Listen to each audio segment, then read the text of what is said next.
Hello and welcome to Move or Improve with Debbie. Glad you joined me today. I'm Debbie Miller and I'm host for this show today. And, I've talked about retiring to different parts of the U.S. and what it would be like to live in various cities across the country, but I've never discussed retiring abroad. And should you do that? And if so, what are the best places and how do you get started? Well, let's get right into it and find out. That's what I'm going to talk about today. Retiring abroad is more than just vacationing in another country.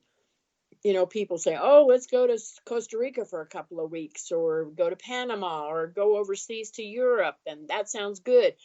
Okay, well, 2 weeks is one thing, but living the rest of your life in that country is quite another. So, how do you decide if that's what you want to do? Well, it's living there year round. You're in the culture of that country. You have a comfortable climate, most likely a very much lower cost of living than in the US.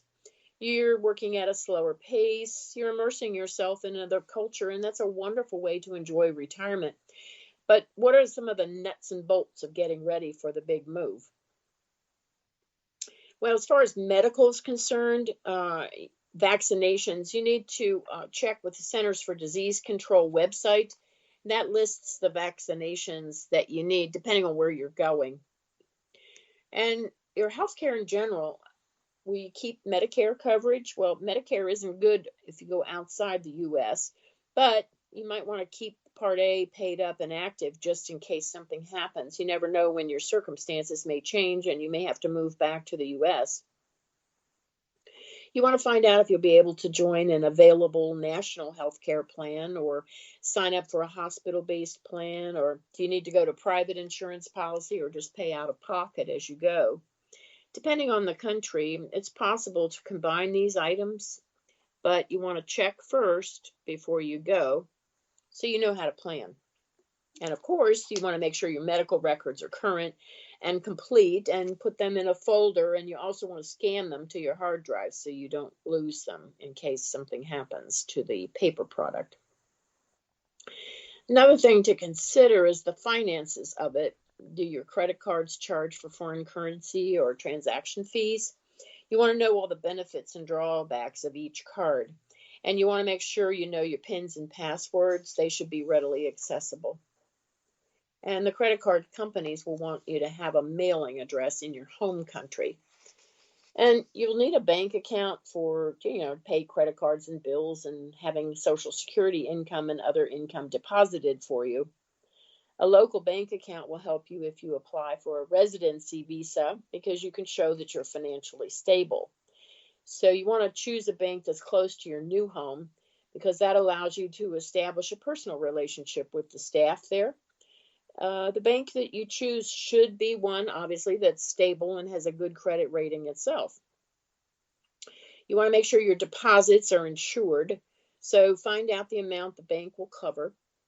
You want to Google the bank to read reviews and get information on them. And if you're visiting in that particular area, stop in, say hello, talk to them, because you don't want to find out too late that you have to have a minimum deposit. There's an extra hidden fee. Is there a debit card available? You'll be meeting with other expats in your new area, so you can ask them for advice as well. And you'll need your passport and your Social Security number to open an account, as well as your address while you're living there, obviously. And you want to check and double check, though, to be sure everything works smoothly and it's the way you want it. You don't want to find out after you get out there that, uh-oh, I forgot to do this, or it doesn't work the way I thought it would. And then keeping in touch with the outside world. Well, efficiency in getting mail delivered may not be something you can count on, but if your correspondence is online, you'll be a happier expat. You can have FaceTime, Skype, or similar VoIP services that will let you make and receive calls for little or no charge. As long as you have an internet connection, you'll be good.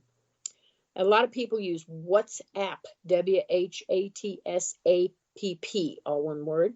That's good for texting and voice calls, but you want to do a test run first to be sure they work well in your new area. Netflix will work abroad, but due to licensing agreements, some of the programs you might want to watch won't be available in that country.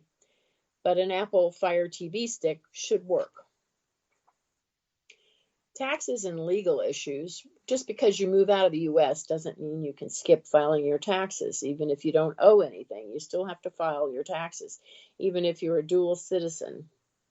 If you do apply, if you want to apply for a residence visa, you have to be prepared. You have to have a copy of your birth certificate, your marriage certificate if it's needed, and your financial income statements, and bring your will along and have it translated into that native language.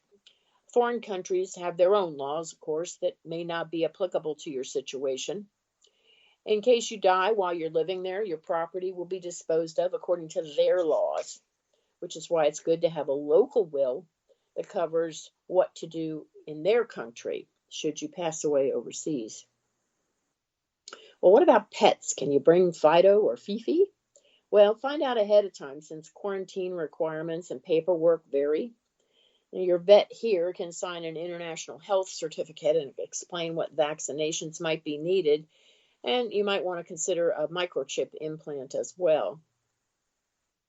And you want to make sure you take enough of your medicines, prescription and over-the-counter, to hold you till you get settled in your new place, and that goes for cosmetics or other personal items that you like. They might not have them in that country, and you don't want to run out of medication, so make sure you have plenty. And you're going to bring any and all electronics you can't live without, like your iPad, your camera, your iPhone. Well, how do you decide where you want to call home? This decision will require a good bit of research.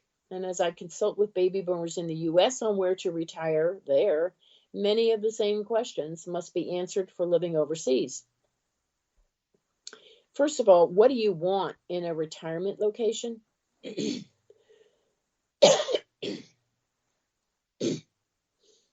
As I consult with baby boomers in the U.S. on where to retire there, many of the same questions must be answered. First one to think about is, what do you want in a retirement location? A chance to dream about what would make you happy. Is the time to do it now? Make a list. Find out what would make you happy. Second thing you have to consider, though, is what's your budget. There are many retirement calculators on the market and online, so you can choose one. Or if you get Social Security, you can use the Social Security Administration's free retirement calculator. It's an estimator that allows you to factor your savings and subtract your debt. Although it may not be perfect, it will give you a good estimate of what you can afford on a monthly basis. Knowing this number will help you narrow down your choices so you can live comfortably.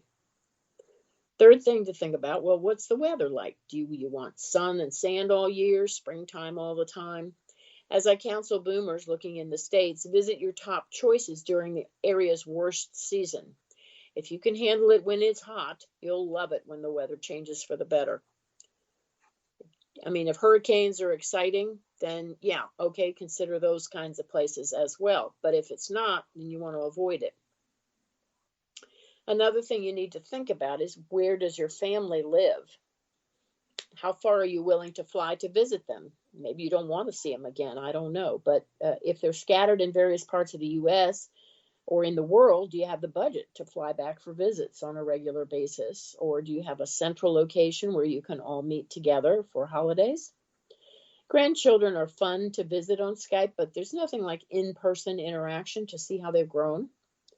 Since your cost of living will probably be lower in your new home base, you may be able to afford to fly easily for extended visits and stay within your budget with no problem.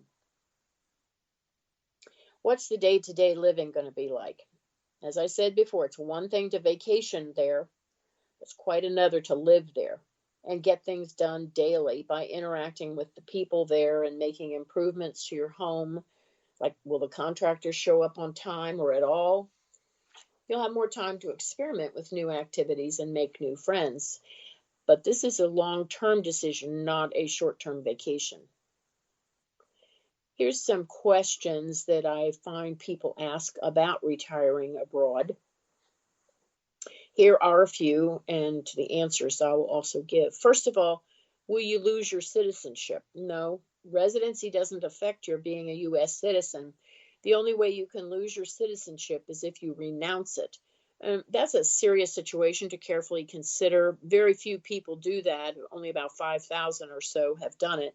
But you just want to think about it. You can have dual citizenship, residency, lots of different options. Second thing is, do you need a passport to retire abroad? Yes, you need one to travel anywhere, no matter how long you want to stay. Third thing I get asked is, how do I let the U.S. government know I'm leaving the country? Well, you can register with the U.S. Embassy in the new country, and they can find out that way. Fourth is, can you still receive your Social Security check? Well, if you're eligible, you can have your check deposited electronically in your new bank, but be sure to check first to be safe that everything works smoothly and that money is there when you need it. Fifth is, does Medicare cover me if I live outside the U.S.? Well, no, it doesn't. But you want to keep the premiums paid as a backup just in case you have to come back to the U.S. Another question I get is, will I have good phone service? Well, maybe, maybe not. Ask your current carrier if they have coverage where you're heading.